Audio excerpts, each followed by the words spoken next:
Assalamualaikum warahmatullahi wabarakatuh. Kami dari kelompok 3 akan memberikan video tentang presentasi teori kausalitas dalam hukum pidana dengan nama kelompok 1 Wulan Hadian Ilyas, NIM 1520112, Violata Zahra M 1520113, M Mujahid 1520114. Teori kausalitas dalam hukum pidana atau kausalitas. Suatu unsur yang terdapat dalam tindak pidana ialah akibat dari suatu perbuatan. Akibat ini artinya perbuatan dalam dunia luar. Akibat ini berupa suatu pembahayaan atau perkosaan terhadap kepentingan hukum, misalnya nyawa, kehormatan, dan sebagainya. Dalam pembicaraan soal akibat ini, kita membedakannya delik, yakni delik formal dan delik material. Dalam delik formal, terjadinya akibat itu hanya merupakan aksidentia, bukan suatu esentialia. Sedangkan pada delik material, akibat itu merupakan esentialia dari delik tersebut. Jika di sini tidak terjadi akibat yang dilarang dalam delik itu, maka delik material itu tidak ada, paling banyak ada percobaan. Persoalan hubungan sebab akibat ini penting dalam delik material. Selain itu juga merupakan persoalan pada delik-delik yang diklarifikasi oleh akibatnya. Head Gevlok Qualificerde ayat 2 dan 3, 351 ayat 2 dan 3, 355 ayat 2 dan 3 KUHP. Persoalan kausalitas ini terjadi karena kadang-kadang sukar untuk menetapkan apa yang terjadi sebab dari suatu akibat.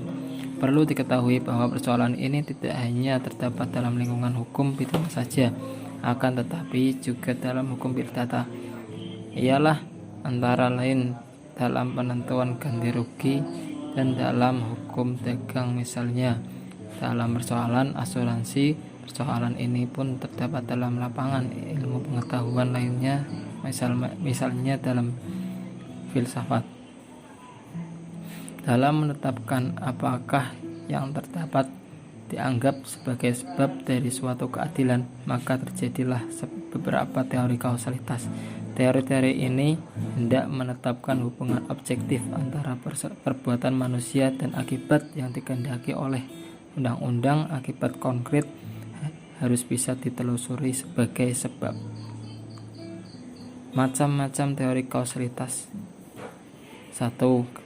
Teori ekuivalensi atau teori conditio sine qua non dari non-Bury. Teori ini dapat dipandang sebagai pangkal bagi teori-teori lain. Teori ini mempunyai konsep bahwa tiap syarat adalah sebab dan semua syarat itu nilainya sama. Sebab kalau satu syarat tidak ada, maka akibat akan lain pula.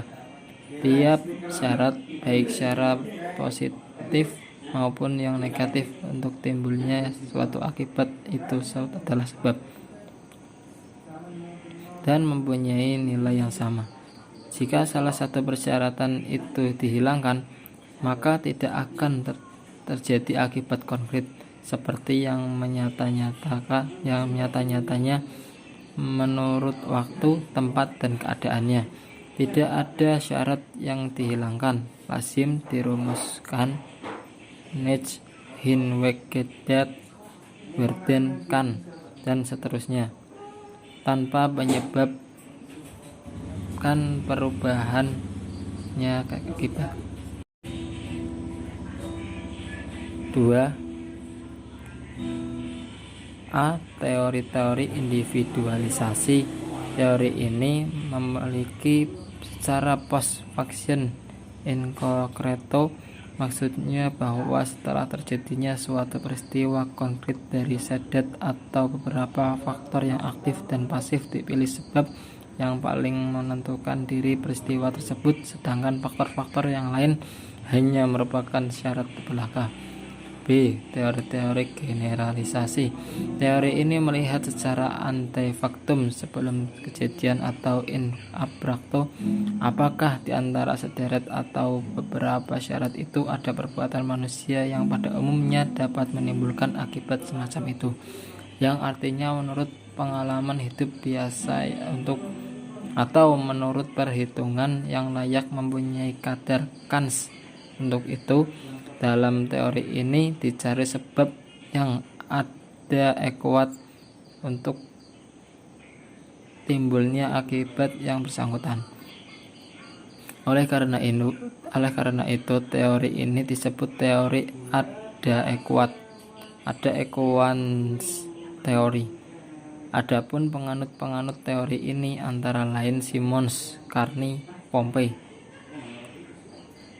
Tinjauan atau kaitannya terhadap teori kausalitas dengan beberapa teori di atas adalah: teori ekuivalensi dapat dikatakan sebagai teori kausalitas yang benar, akan tetapi perlu diberi suatu penambahan. Teori ini ditambah dengan penentuan ada dan tidaknya unsur kesalahan pada si pembuat.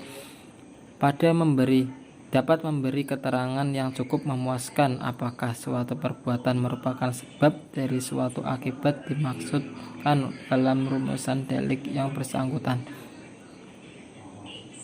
Lalu mengenai teori ada kuat dari von Gries, itu dapat juga dikatakan bahwa teori tersebut sesuai dengan jiwa hukum. Hukum pidana itu mempunyai tugas untuk melindungi kepentingan hukum terhadap pemerkosaan dan perbuatan-perbuatan lain yang membahayakan.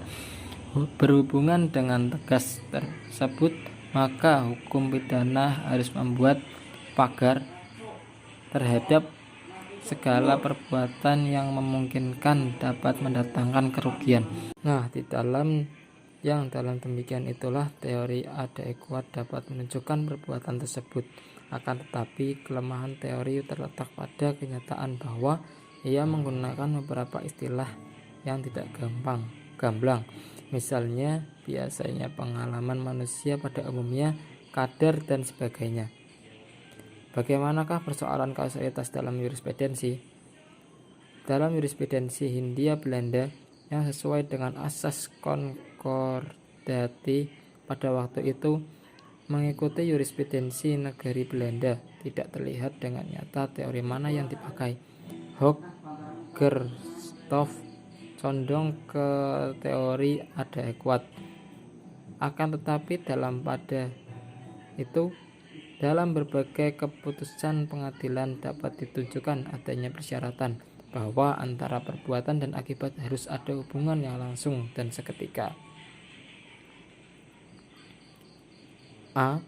Putusan Raad van Justitie Batvia 23 Juli 1937 T147 hal 115. Sebuah mobil menabrak sepeda motor. Pengendara sepeda motor terpental ke atas rel dan seketika itu terlindas oleh kereta api. Terlindasnya pengendara motor oleh kereta api itu dipandang oleh pengadilan sebagai akibat langsung dan segera dari penabrakan sepeda motor oleh mobil. Maka matinya si korban dapat dipertanggungjawabkan atas kesalahan si terdakwa atau pengendara mobil. B. Putusan Politierechter Bandung 5 April 1933. Seorang ayah yang membiarkan anaknya yang berumur 14 tahun mengendarai sepeda motornya. Anak tersebut nabrak orang. Di sini memang perbuatan ayah dapat disebut syarat forward dari tabrakan itu, akan tetapi tidak boleh disebut sebab dari tabrakan itu. Oleh karena antara perbuatan ayah dan tabrak itu tidak ada hubungannya kausal yang langsung.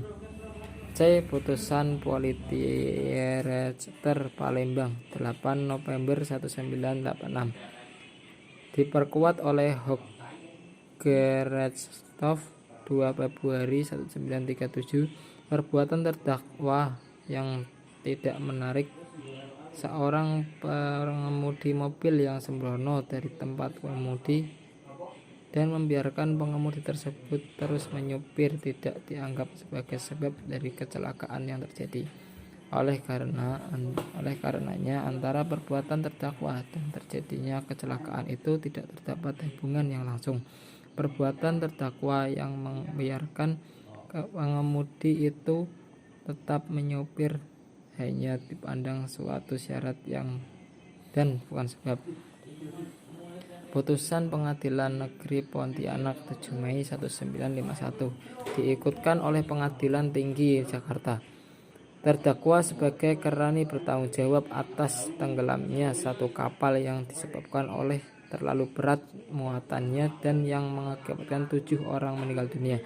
Oleh karena terdakwa sebagai orang yang mengatur pemasukan barang-barang angkutan dalam kapal, Inkes tidak mempedulikan peringatan dan berbagai pihak tentang terlalu beratnya muatan pada waktu kapal akan berangkat.